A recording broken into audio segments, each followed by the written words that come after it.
Here's a Westinghouse Roku TV. I'm going to show you how to use the one button that's on the TV. So for example, I mean, maybe you lost your remote or whatnot. The thing is you're not going to be able to select an app or anything like that. The only thing you can do, for example, if I just press this button here, the only thing you can do is you can turn TV off, you can turn it on, you can switch inputs here, or you can just go home. Pretty simple, okay? So really quickly, how do you select HDMI 1?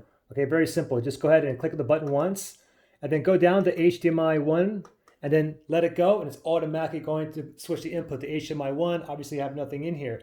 Now, the thing is, guys, even if you don't have this remote, or you don't have a universal remote, maybe not offhand, what you can do right now to do everything that you can with an actual remote is just download the Roku app onto your iPhone or Android phone. It doesn't matter. And then basically you have the same thing as this. So pretty simple.